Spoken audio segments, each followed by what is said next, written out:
У Варшаве ёсць невялікая арганізацыя. Яна дапамагае беларусам у міграцыі, юрыдычнай кансультацыі, пошук жылля, дапамога з дакументамі. Каманда 3 чалавекі, валанцёры. У іх тэлеграм-бот. Яны запоўнілі туды ўсё. Правілы, дакументы, адказы на частыя пытанні. Усё загрузілі, запусцілі. І на першае пытанне, якія дакументы патрэбны для карты побыту, бот адказвае. Для атрымання карты побыту вам неабходна звярнуцца ва ўжонт з пакетам дакументаў, які ўключае пацверджанне занятасці, арэндны кантракт і фінансавую дакументацыю. Гучыць нядрэнна? Толькі пакет дакументаў яны не прапісвалі. Патрабаванні ва ўжондах розных ваяводстваў адрозніваюцца.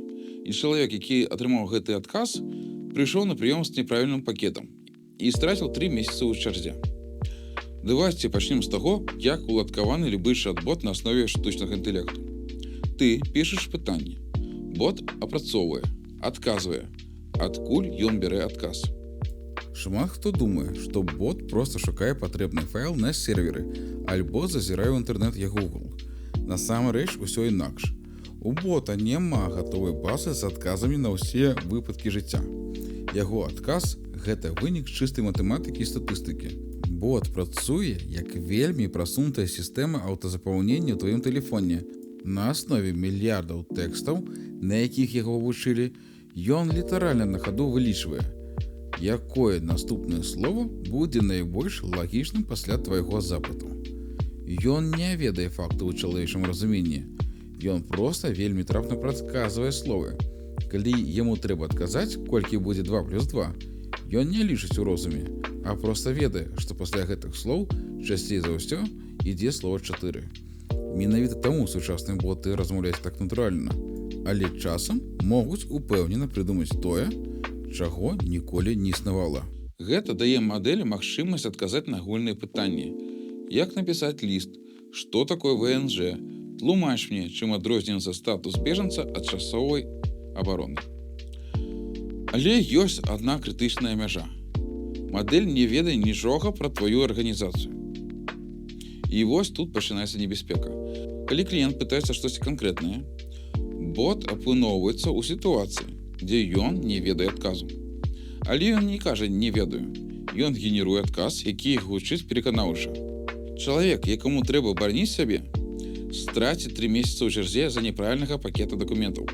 Альбо не атрымае своечасовую дапамогу, таму што бот напісаў, што прыём не вядзецца, хаця вядзецца. Менавіта таму архітэктура базы ведаў – гэта не тэхнічная дэталь, гэта этычная адказнасць арганізацыі. Агульнае пытанне мадэль ведае, але як толькі пытанне канкрэтнае пра вашы паслугі, вашы кантакты, яна не скажа «не ведаю», яна згенеруе праўдападобны адказ. Мадэль адказвае не з памяці, а з твайго дакумента. Гэта змяняе ўсё. І зараз мы разбяром, як гэтую базу пабудаваць.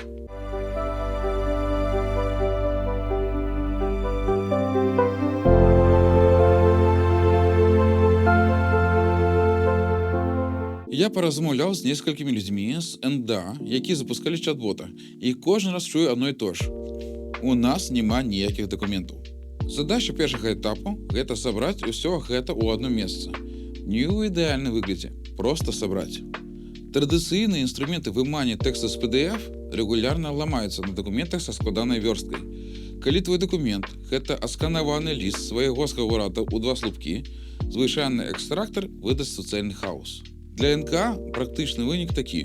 Калі у вас ёсць складаны PDF дакументы з табліцамі і шматкалонкавай вёрсткай, варта выкарыстоўваць інструменты, якія гэта вылічваюць. Пра канкрэтныя платформы мы пагаворым далей.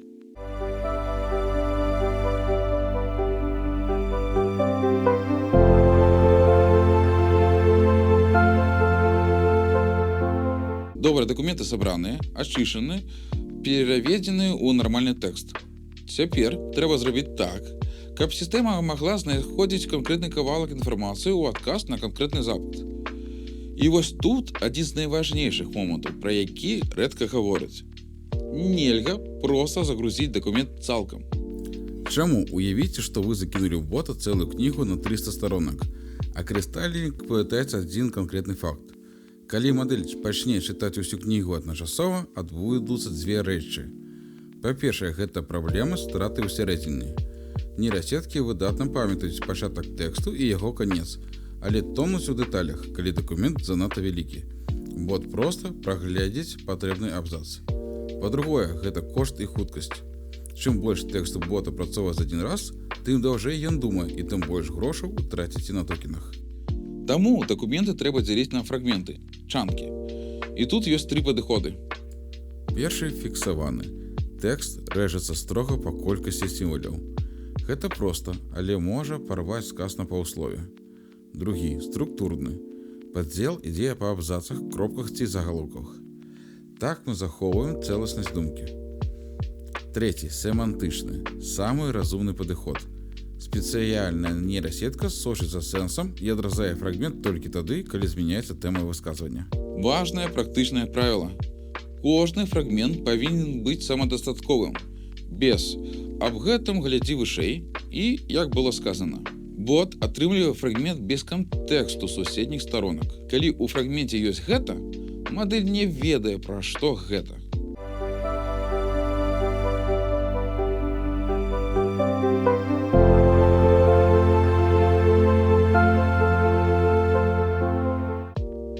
Ёсць адна магія, без якой уся гэта архітэктура не працуе. Яна называецца вектарызацыя. Кампутары не разумеюць слоў. Яны разумеюць толькі лічбы. Вектарызацыя – гэта пераклад з чалавечага тэксту ў лічбавыя каардынаты, якія адлюстроўваюць яго сэнс. Канкрэтны прыклад з нашага кантэксту. Кліент пытаецца, як зрабіць карту побыту. У базе ведаў напісана «Парадак атрымання дазволу на часовае пражыванне ў Польшчы». Словы абсолютна розныя, але сэнс адзін. Нейрасетка пераўтварае абедзве фразы ў лічбы, бачыць, што іх вектары ў прасторы знаходзяцца зусім блізка адзін ад аднаго. І сістэма імгненна знаходзіць патрэбны фрагмент. Гэта і ёсць матэматыка, якая навучылася разумець сэнс. Усе гэтыя вектары захоўваюцца ў спецыяльных базах дадзеных, аптымізаваных для хуткага пошуку па мільёнах вектараў адначасова. Але вось у чым штука. Адзін толькі семантычны пошук мае слепую зону.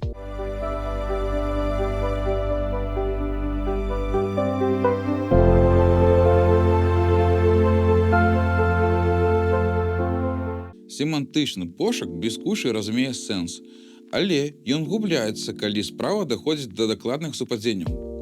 Прыклад з жыцця НК. Кліент піша: «Я падаваў заяўку пад нумарам 2024-456. Для сістэмы семантычнага пошуку нумары 2024-456 і 2024-457 амаль не адрозніваюцца. Розніца ў адной лічбе не нясе семантычнага сэнсу. Каб пошук штучнага інтэлекту быў максімальна дакладным, выкарыстоўваюць звязку з 2 тэхналогій – гібридны пошук і рэранкінг. Спачатку гібридны пошук знаходзіць патрэбныя дакументы. Ён аб'ядноўвае класычны пошук па ключавых словах і разумны вектарны пошук па сэнсе. Гэта дазваляе не прапусціць ні дакладныя тэрміны, ні кантэкст. Пасля гэтага ўключаецца рэранкер. Гэта спецыяльная нейрасетка, якая дэталёва параўноўвае кожны знойдзены дакумент з запытам, пераацэньвае іх і перастаўляе месцамі. У выніку самыя карысныя дакладныя адказы апынаюцца на самай вяршыні спіса. Прасцей кажучы, гібридны пошук збірае ўсе прыдатныя варыянты, а рэранкінг адбірае з іх лепшыя. Гэта стандарт для сістэм, дзе дакладнасць крытычная, а для НК дакладнасць заўсёды крытычная.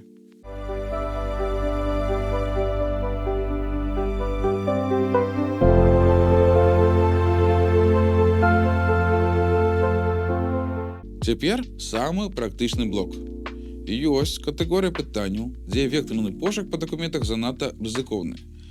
Бо дакументы маглі быць напісаны некалькі гадоў таму, бо яны расцягнуты на дзесятак сторонак. Інфармацыя там ёсць, але ў якім менавіта месцы невядома. Для гэтых выпадкаў існуе шаблон базы ведаў.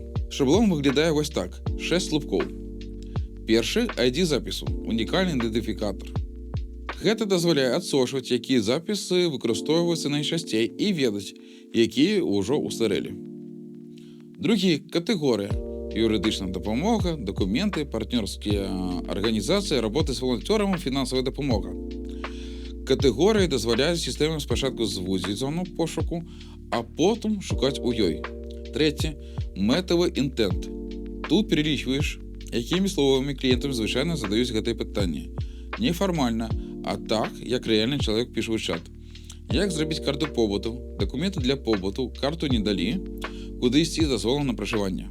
Чацвёрты. Інфармацыйны блок. Гэта і ёсць адказ. І тут самае важнае правіла. Кожны адказ павінен быць цалкам самадастатковым. Пяты слупок. Ключавыя тэгі. Карта побыту, ваяводства, дакументы, пражывання, заяўка. Яны дапамагаюць лексічнаму пошуку. Нават калі кліент напісаў слова, якое не было ў інтэнце.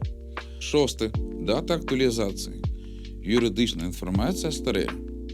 Патрабаванні мяняюцца. Гэтая калонка дае сігнал. Калі дата старая, запіс трэба праверыць. На карткі прыклад зроблены па шаблону.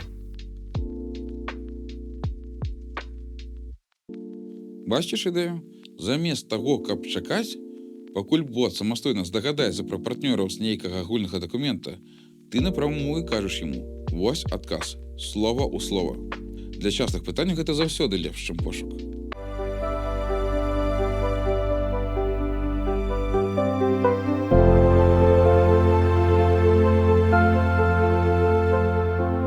Добра, мы разабраліся з архітэктурай. Цяпер канкрэтна, якімі інструментамі гэта рэалізоўваецца. Для НКА я разглядаю 3 рэалістычных сцэнары, у залежнасці ад таго, якія ёсць рэсурсы. Сцэнар першы. Простыя канструктары, такія як ManyChat альбо VoiceFlow. Для маленькай арганізацыі, якая хоча запусціць першага бота за тыдзень, гэта аптымальны выбар.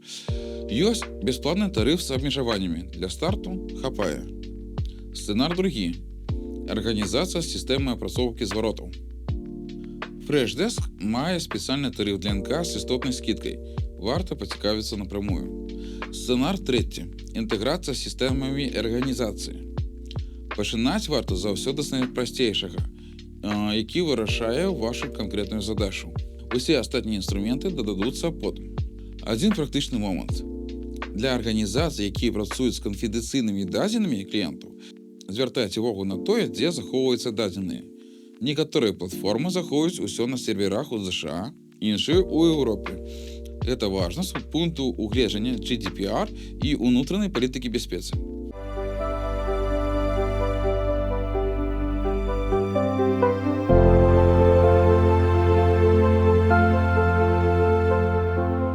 Ёсць база ведаў, ёсць пошукавая сістэма, бот знайшоў патрэбны фрагмент. Як ён фармулюе адказ? І як зрабіць так, каб адказы гучалі так, як трэба вашай арганізацыі? Гэта зона промпт-інжынерынгу. Прыклад слабага промпта для НК. Ты памочнік арганізацыі X. Адказвай на пытанне. Мадэль сама вырашыць усё астатняе і вырашыць не так, як вам трэба. На экране прыклад добрага промпта. Гэты промпт вырашае некалькі крытычных пытанняў адначасова. Першае. Бот не выдумляе, калі не ведае. Ён перадае чалавеку. Другое. Бот ведае, як перадаць. Не проста не ведаю, а з канкрэтным наступным крокам. Трэцяе. Бот размаўляе на мове кліентаў. Для нашага кантэксту беларуская і расейская. Чацвёртае. Тон адпавядае характару арганізацыі. НК, якая дапамагае людзям у складанай сітуацыі, не можа гаварыць казённа. Промпт – гэта жывы дакумент. Яго трэба тэставаць, паляпшаць, абнаўляць. Першая версія ніколі не будзе апошняй.